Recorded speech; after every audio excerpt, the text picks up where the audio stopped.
All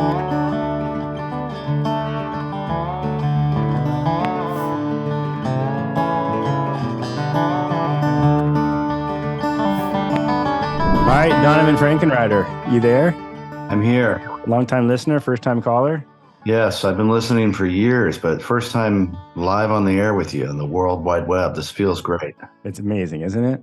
Donovan, where are you right now? I'm in San Juan Capistrano on my way to Cancun.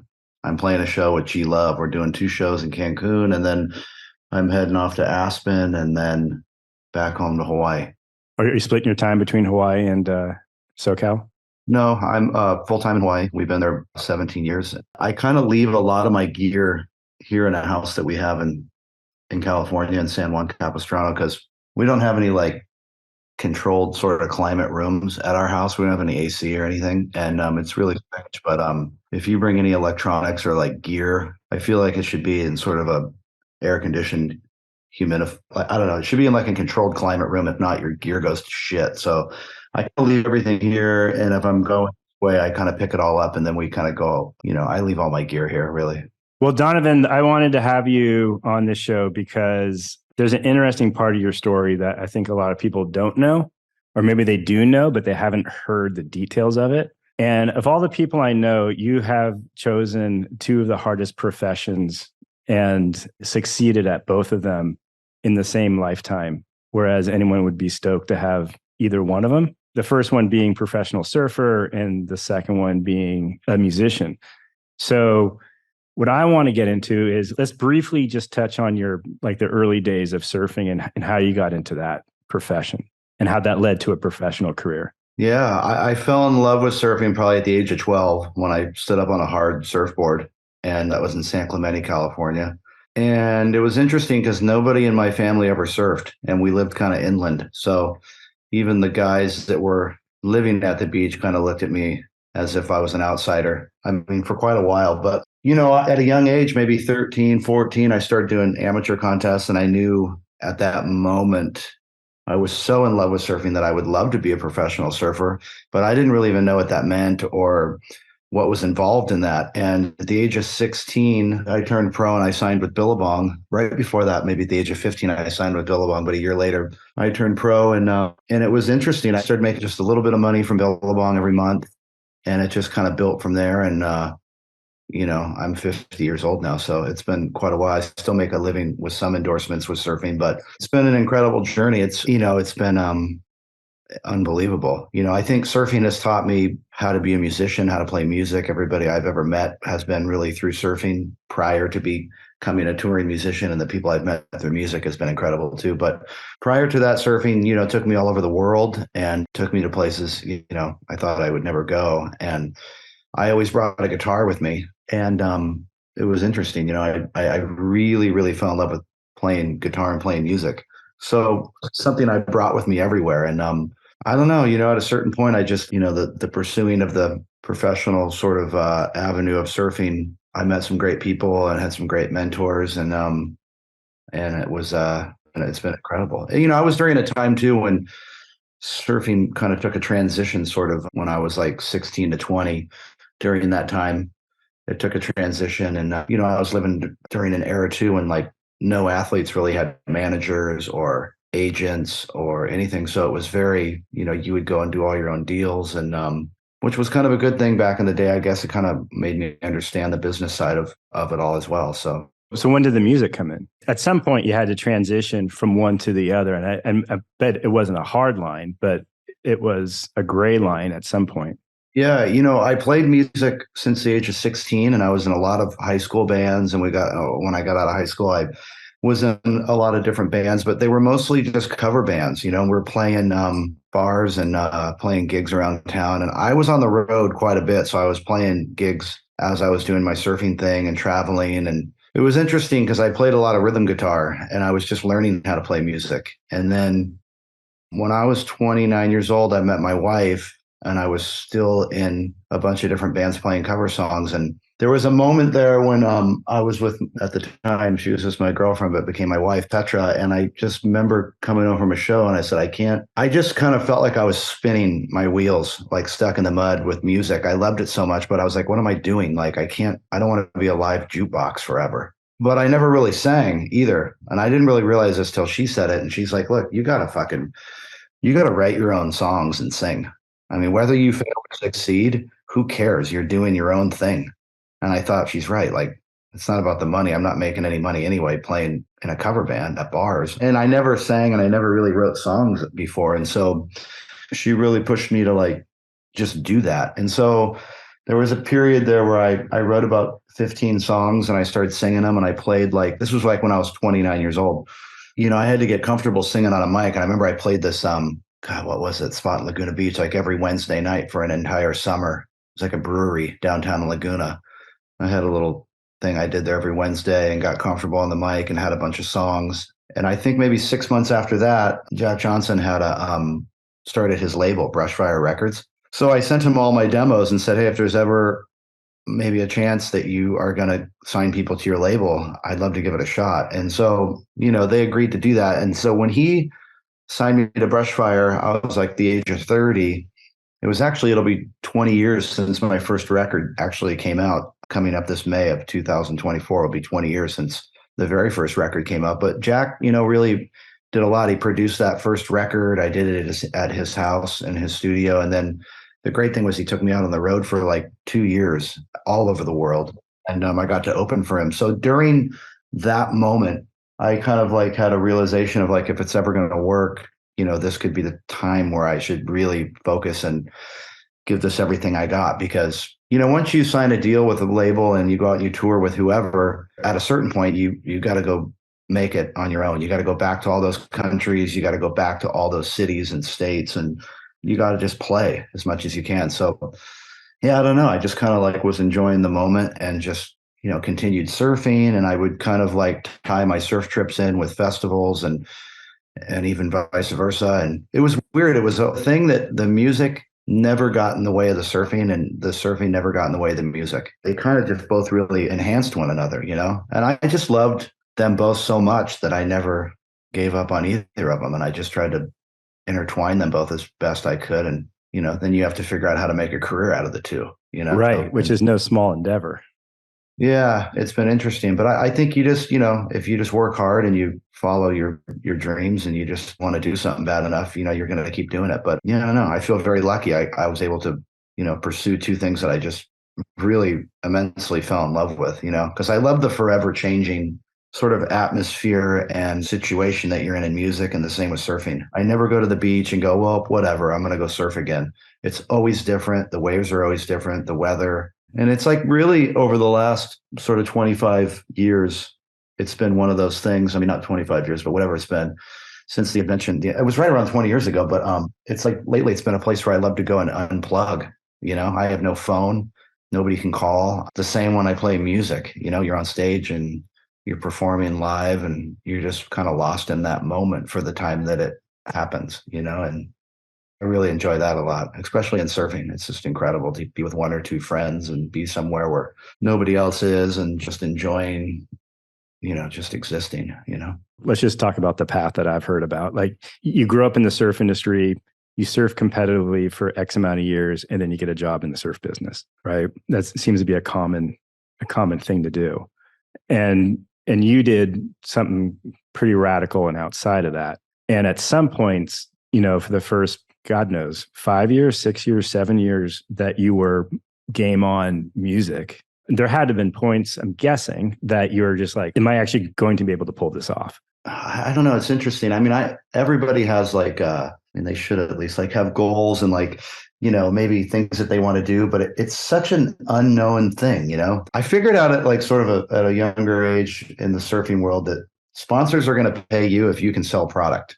And so I kind of always worked with the sponsors, and like, you know, there's a lot you had to do being a pro surfer, like going and doing in stores and going and doing all this other stuff that had nothing to actually do with the actual movement of surfing. But I understood all that. And so when the music thing came, I was ready for all the other stuff that had to do with everything that didn't happen on stage. And I don't know. They're both very interesting. They're both, I mean, music is a trip. You make music and you record it and you play it because you love it. And, I think just recording music at that moment, you've succeeded. I think that's what excites me about even now. I have a new record coming out next year and, I love it. I made it because it was a moment in time. I wrote these songs and I recorded them. And once it's recorded and it's out, that's the success at that moment. I can't predict. I don't know. Is anybody going to like it? Are people going to listen to it? Is it going to be streamed? Will it be passed around? I don't know. I think that's a part of it that kind of I'm addicted to in a sense of not knowing. But you try your best, you try everything you can and you try your best in getting the music out and promoting it. And I mean, it's sort of like whatever happens, but I don't know. I guess everybody's job is sort of risky in a way. You know what I mean? Totally. No, there's no such thing as job security. So there's no such thing as I know a lot of guys in the surf industry are looking for work now because all the companies kind of sold and they're merging and they're doing different things. And, it's real interesting, but it's the ebb and flow of like what happens, I guess. I don't know. It's really crazy. So of all the musicians that I know and what I know of the music business, I mean, that's a hard business. And you have done it arguably more successfully than most that I know. And I imagine you took some of your learnings from being on the road as a professional surfer and just transferred it over to being on the road in your music career. But there's definitely, like I said, of all the people I know, like you have a real DIY point of view, and that's what makes it affordable, and that's what actually makes it a living.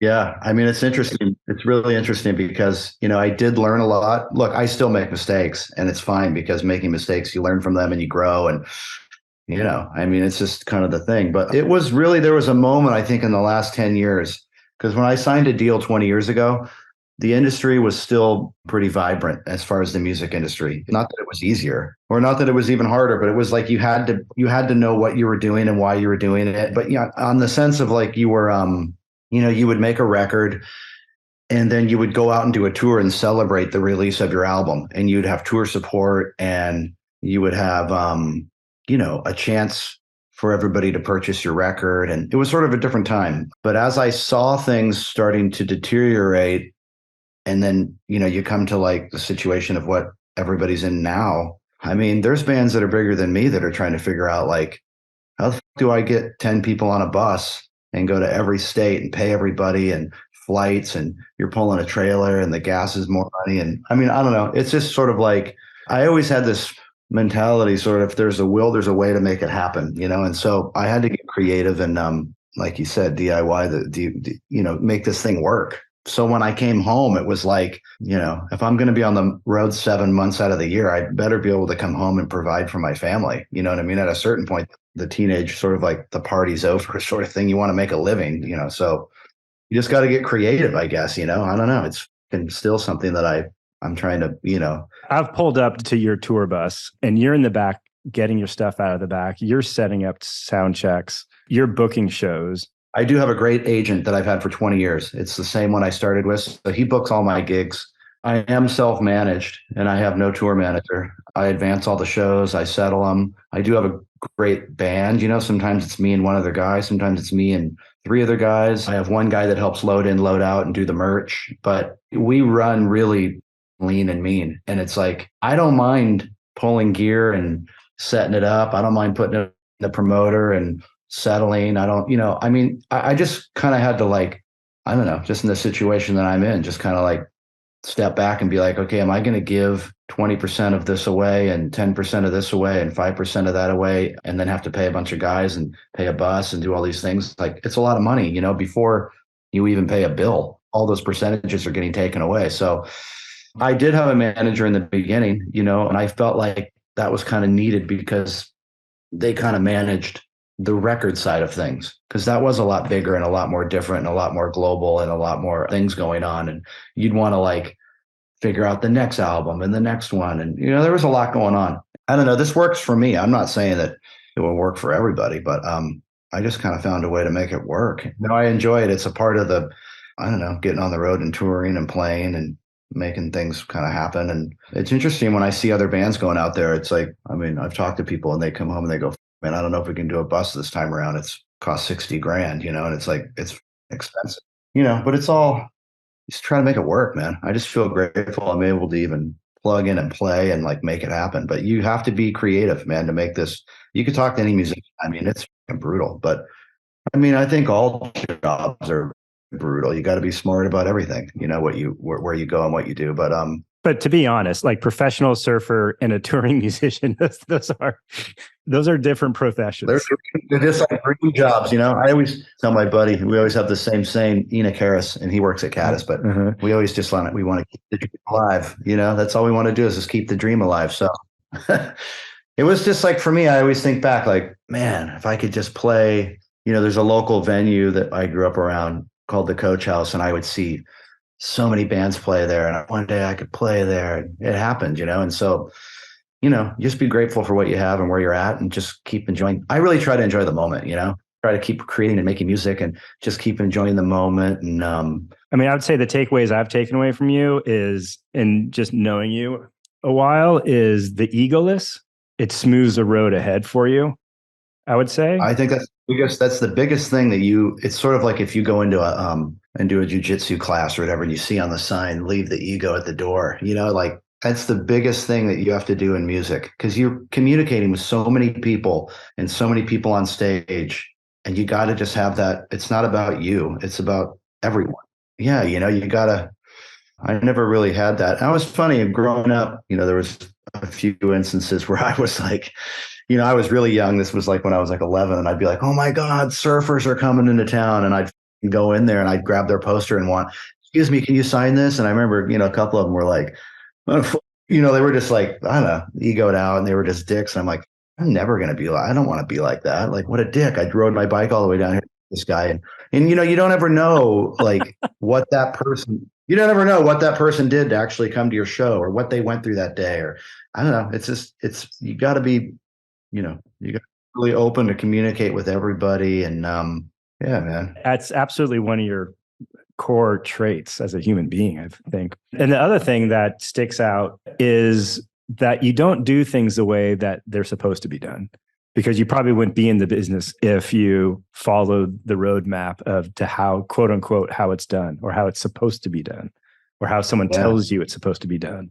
I mean, I always go to stuff and I'll look at and see how people are doing it, and then I'll ask a million questions. Why aren't you doing that? Why aren't you doing this? Why aren't you doing, because I want to learn. I'm still learning every day, and every time I go out and do stuff, I want to learn. And I feel like that's what's the most important thing about growing, is learning. And so I always ask questions, but you can get really complacent though if you have the certain way that you're used to doing something. I can easily adapt and make shit happen. If I had a guy carrying my amp and now I don't, well, I'm going to carry my amp. Like I had a guy booking my flights and now he's not. Well, I book my flights. But sometimes I don't know if people can go from having all that and then it's not there, and you're like, well, what the fuck, Especially at our age, right? So I think that gets worse as you get older. And I think the more conscious you are of it, the more you can address it and kick that to the curb, of that attitude of, well, I'm above this, or this isn't what I do. That's like someone else's job. Yeah, it's fun. It's fun to get in the mix and be a part of all of it.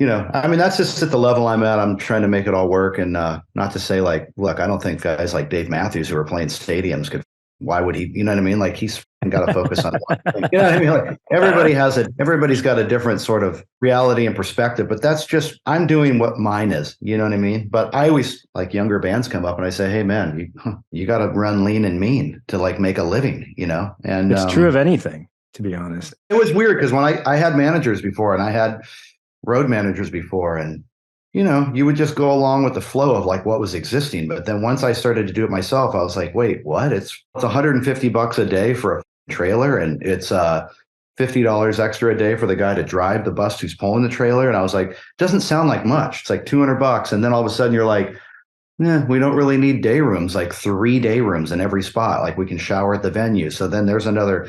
All of a sudden I was like, holy shit, I'm kind of saving like $1,000 a day by just cutting out these few things, which even on a big tour doesn't sound like much. But then you're like, wait, I was just out for 40 days. That's 40 grand.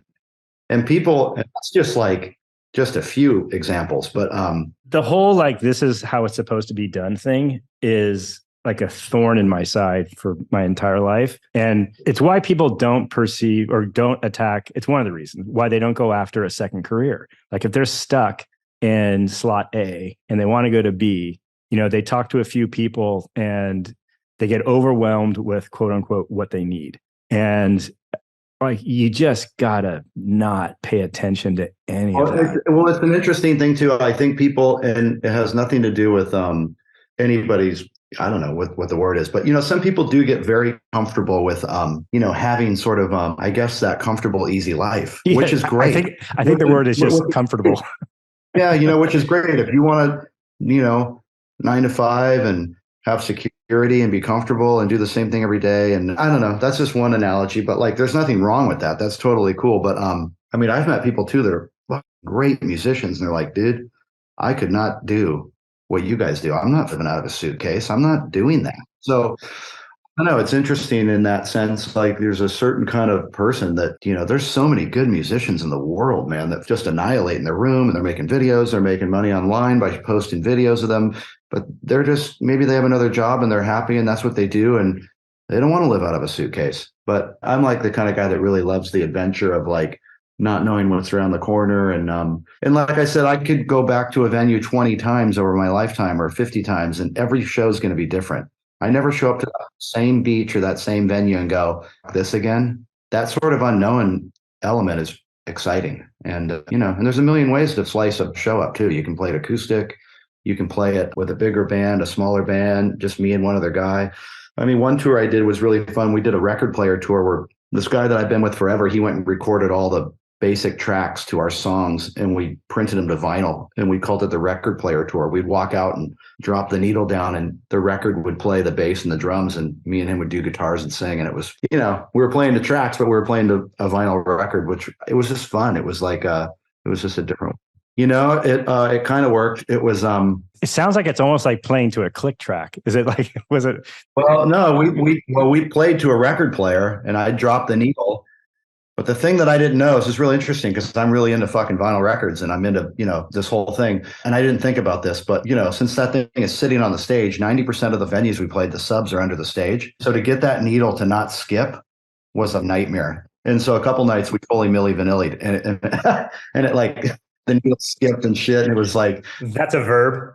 And then the other thing was, and I never really knew this, but it's hard to turn a record player up in a nightclub or in a venue because the needles feed back. And I was like, how did they get Studio 54? How did that guy? And they're like, dude, they built him a cement. Dude, it was all encased.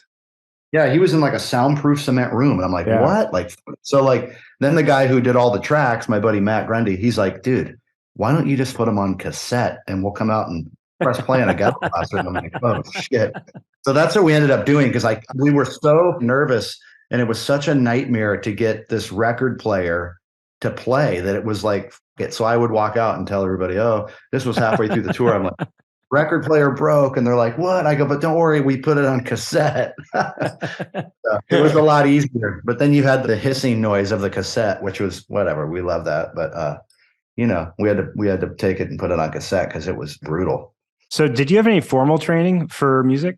I don't know much, I never took lessons, never took singing lessons. And, but I did play with lots of people and I would absorb as much as I could, but I just kind of stay in my sort of wheelhouse of like what I know.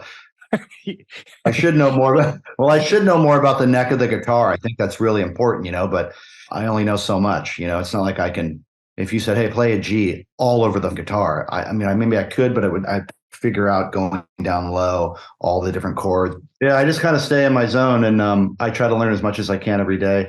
It's the thing too. I songwriting and writing words and lyrics and coming out with music, that doesn't come easy to me either. Sometimes I'll meet people and be like, man, I got 1,000 songs. And I'll be like, how do you have so many songs? Like, it's hard for me to write even 9 or 10 songs for a new record. It doesn't come easy. So, I don't know. It's just one of those things. I do what I can, but I try to be around as many people as I can. And, I try to hang around people that are way better than me too, because I want to learn, whatever I remember I did this Allman Family Revival tour and it was all these insane musicians and we were doing the songs of the Allman Brothers and this guy, Eric Gales, was on there. He's like a legendary guitar player guy and just incredible musicians. And I'd always try to hang out with them and be like, hey, teach me a lick, or how do you do this? How do you do that? It's sort of like, when you're surfing, even just being around people that are elevating sort of like whatever you're doing, it's really great. So you had no formal training. I'm guessing that you didn't have a trust fund to drop back on, so you were responsible for making this work. I think a big part of that's my wife. I mean, she pushed me in the direction of writing songs and singing songs. And like, we have such a great relationship and we're just a team, and, if she didn't support me and she didn't do the things she did for me, I don't think I'd be able to do what I'm doing. I mean, she's holds down the fort, raises the 2 kids. I mean, I'm home a lot, but not as much as I would love to be, and so it's not easy, that side of it. But I think that she is the one that really elevated my whole music thing, and I just was so obsessed with surfing that I was going to make that work one way or another. And I just was around great people, having friends and, going on different surf trips and seeing everybody doing their thing. And, I just kind of did what I had to do, I mean, there's a lot of people that hear stories like yours and either they say it out loud or they think it and they say the words, yeah, but you didn't have any of that. It's not like you came from a musical family, or it's not like you were given anything. Like, you figured it out, you cracked the code, and you put it on the line, and it worked. I mean, it was pretty weird. It's funny because when I told my folks I wanted to get a hard surfboard at the age of 12, and I told them I wanted to be pro at 16, all of their friends were like, oh, you're an idiot. Like, your son's going to be a loser, because I kind of lived. That was late 80s, early 90s. Yeah. And they were like, why isn't he doing high school sports? And why is he going to go to college? And like, what are you doing? And my parents were a little like, they were telling me like, we didn't know what to do because you were so obsessed with surfing. You didn't really care what we said. So we're like, we got to support you. But it wasn't like they knew anything. None of them surfed. Nobody in my family ever surfed. Then when I came home at the age of 16 with a guitar and I'm like, hey, I think I want to start playing guitar. I don't know what they thought. They were probably like, oh, we're in trouble. Like, this is going to be, but they were always so supportive because none of them ever played music. Nobody in my family ever played music. Nobody knew what it meant. And I think, when you dive into something and, the unknownness is like around, you just kind of go for it and you kind of write your own sort of, I mean, look, I love learning. And so through learning, you have to like succeed and fail forever. And also just kind of being like, in the background in a lot of situations and watching what happens, Yeah, just being in the room. Yeah, I would do that a lot. I'd go down to sound checks and watch how bands, what they did and how they did things. And I don't know. I mean, there was a lot of instances through growing up. I mean, we went through a lot of shit. It wasn't easy. Like I remember we had a high school band. Must have been like 20 years old, but we never did a tour. We never really actually did a tour. We were kind of like doing cover songs. I remember Kevin Lyman, he's the guy that started the Warped Tour. And he's like, dude, we're going to have this chill area under a tent. And I didn't even know what the Warped Tour was. I didn't even know what touring even meant. We were doing cover songs. He's like, we want to have like a surf band in this chill zone. Well, are you kidding me? We'll do it for sure. And so this was the 96 Warped Tour when it was like Sick of It All, Pennywise, Social D. Not a lot of chill there. Limp Bizkit, or Sugar Ray, like, I don't know, all these bands that like, we loved, but we were like, we looked like Leonard Skinner or something. You know what I mean? We were like bell bottoms and furry vests and shit and like whatever. So we show up to this gig in San Diego, and this was like my first experience of a tour. We got on stage and there was no chill zone. Kevin, I think he was like, look, there's going to be no side stage kill zone. We just got to put you on one of the 5 stages you're going to play on. So we played on one of the stages and everybody booed us in San Diego. Like it was, oh shit. And I said, you guys don't worry. Everybody in LA will be different. LA is going to love us. Cause I thought, it's the people in San Diego didn't love us. I didn't know it was so dumb that I was so dumb. Like it's like Pennywise doing the Horde Festival. It's like, right. It's the wrong music at a different. So like I thought in LA we were going to be like people were going to be stoked. Well, they booed us in LA and it got even worse. And then as we kept going, it got even worse. So we realized at a certain moment we went, no matter what we do, we're going to get booed. So like no matter how good we were or how bad we were doing, like we were at the wrong place at the wrong time for 3 months. It was insane. And so what was cool about it though was over those 3 months, we got to hang out with Mike Ness and I became friends with him and I see him periodically and all the guys from Sugar Ray and Royal Crown Review. And I became great friends with the guys from Pennywise. And they were actually the guys from the Mighty Boss Tones. I remember all these bands, but they would come around and watch us play just to see us get booed. Like they loved it so much. And it was like we became friends. And I remember at the end of that tour, Kevin Lyman was like, hey, man, that was so fun. Would you guys ever want to go to Australia and New Zealand? And I went, all right. So we went with all those bands. I remember it was so crazy. And we were all camping and we went to Australia and New Zealand and did the Warped Tour down there. And we got booed the entire time down there too. People hated us. Oh, wait, stop right there.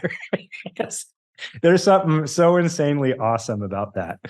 So like you went on the Warped Tour, got booed in the States, got invited to do Warped Tour Australia, and got booed in Australia. And then I came back from that we left there, and I left with an experience of like, man, I met so many great friends and so many great people. And that was worth it to me more than anything. There was a couple times it was pretty scary. I remember we played in Jacksonville, Florida, and there was like, I don't know, middle of the day, maybe there's like in front of us, there was probably 5,000 people, 7,000 people. And for some reason, I don't know why it happened, but it fell on this day where there was a stage here and a stage here. One band would play, the next band would play, and then somebody else would be over here on this other stage. And it was like maybe 3 p.m. And before us was Sick of It All. I don't know if you know that band out of New York, but they're heavy and they come out swinging. And the whole entire place it looked like it was on fire, but it was all the dust coming up because people were just moshing and going nuts and just having a great time. And they ended their last song and they're like, all right, and give it up for Sunchild over here, and then the crowd went nuts. Yeah, who's next? And then we went into like harmony guitars and, like, I don't know, Allman Brothers stuff. And the crowd just booed. And they were like, we literally, by the end of our show, the whole entire grassy knoll was gone. Like everybody was gone and they went to another side stage somewhere else. But those moments were like, they were fun, but also kind of scary. And it was weird. That was like my first sort of introduction to touring. It was like insane. It was like crazy. Oh, dude, that story is so good. And what's impressive is that you didn't go home and say, oh, well, we suck. Let's go do something else. I stayed in that band, I think, for another 5 years, and we played local gigs, and it was just another experience. Dude, we were in an RV too. We drove in an RV all over America. We were in a van, and it was wild. It was. So let me ask you this. When you transitioned from, I know it wasn't a hard line, like from people knowing you to being a professional surfer to people knowing you as being a professional touring musician, were there some people, and you obviously have a lot of comfort with that, like you didn't have, it doesn't sound like you had much self-doubt, or if you did or do, you know how to deal with it and you know how to put it in a box and put it away. Sounds like, am I right with that? You got to have, you got to be confident in what you're doing. At a certain level with your surfing, because you could be in situations, I don't know. It's interesting. I love what I do so much because I enjoy it so much, playing music and surfing. But like I said, it's a unique sort of different thing, and I never really read into the, oh, you're a fucking kook or you're this, you're that, because I knew I wasn't hurting anybody's feelings. And so if I got negative stuff, it would just bounce off of me because I was just living in the moment, and just enjoying life and trying to, do what I could and succeed and making a career out of these two things. But you got to have some form of confidence or you would sink. You can't walk on stage, go play a show and be like, oh my God, I suck and I don't even know what I'm doing. That would be like a disaster. But you're not going up there going, I'm going to rule. You got to just kind of live in the moment and not overthink it and just be yourself. But it's a unique thing to do. I think that's why a lot of musicians or people who do art get quickly sort of, it's not easy putting out something that you love and something that you write. And then, you just got to put it out and let it exist. But there's going to be people that are right. There was critics, always that write, or you get comments like that sucks, or you're a kook, or that, I can't believe that music. I wouldn't listen to that if I was dead. It's like, I don't know. Everybody has an opinion. So you got to just somehow be okay with all that, And so. But you just said something that I think I cracked the Frankenreiter code. You said that you treat people a certain way and you don't put any negative, like you are not an asshole. I have never seen you be an asshole towards anybody. And so if something comes back to you, it's not you, it's them. And I think that's really important because when you go from people knowing you for being, in your case, surfer to musician, you must have a certain part of the population that just goes, oh, no, that guy's he's not a real musician. He's a surfer who's now playing guitar. And you have left that in the dust. It's funny because all that stuff, if I've ever heard it, I don't care. Like I don't even, people ask, are you a surfer or a musician? I'm like, well, I started out surfing and that's my first passion and I love it so much. And, and then I became a musician through meeting all these friends through surfing and bringing my guitar everywhere. That's how I became a musician. But it doesn't matter to me what people say. They can say whatever they want. And, I owe a lot to surfing because I did have which was cool. At the age of 30, I had a fan base around to bring my music to them and go and play. I mean, that's kind of how I started. I opened up for Jack, obviously, for 2 years, but then I went back all around the world to places that were coastal communities. And so it was really wonderful. And I owe a lot to the surfing community for, especially people in Brazil. That's one of my favorite countries to go to, Japan. The surfing community really embraced what I was doing musically. And so, that was how I was able to go down there and make a living and tour and still do that. Life's not easy. Everybody has their ups and downs, and you don't know what somebody went through in that moment that you happen to meet them or talk to them or ask them or, think about it happens all the time. You hear about road rage or you hear about people fighting and shit. I don't know. I try to avoid confrontation as much as I can because to me, it's not worth it in the end, You have a new album coming out. Yes. Tell me about it. It's the first time I ever made, well, I mean, I've been living in Hawaii for 16, 17 years, but 20 years ago, I made a record at Jack's house in Oahu, but I wasn't living in Hawaii. But this is the first time I made a record actually at home. The guy has a studio kind of around the corner from where we live. And so it's been really nice to make the record at home and wrote most of it there and used a lot of local musicians out of Kauai and just really fun. I just had a really great time. I'm still adding bass and background vocals. We got to do a mix on it and it should come out hopefully May of 2024, next year. All right, Donavon. Thank you. That's the podcast right there. That's you in a nutshell. Did it, bro. These are my blue light blockers, everybody. Look at these things. Check them out. Nobody knows, but they're magnified by 2 because I can't read up close anymore. That's why you have Caddis, Donavon. It happens to everybody right around the age of 50. You'll just wake up one day and be like, what happened? Or earlier. Yeah, mine was maybe 40. It was funny when we all started Caddis, Enoch's like, don't worry, dude. One day you're going to, I'm like, I can see fine. I don't need these things. And then boom. 2 years later, I'm like, hey, bro, I think I'm going to need these. Magnum 1, Magnum 2. Oh, man. But there's cool stuff. I love how it's we have the 50/50s going on. It's half. It's called a progressive. That's what it is. See, you got to get me in the board meeting. Progressive. Yeah, just start banging your hand on tabletops and be practiced for the board meeting. Hey, I mean, me and you, we played a sales meeting out in Palm Springs. Oh, we did. Remember? We did. That was awesome. Played wagon wheel for 45 minutes. No, we did not. Just for the record, we did not. We did. It was good. We jammed and played some fun tunes together. That was great. Meeting everybody and seeing everybody. You should put some Weisenborn on that new album.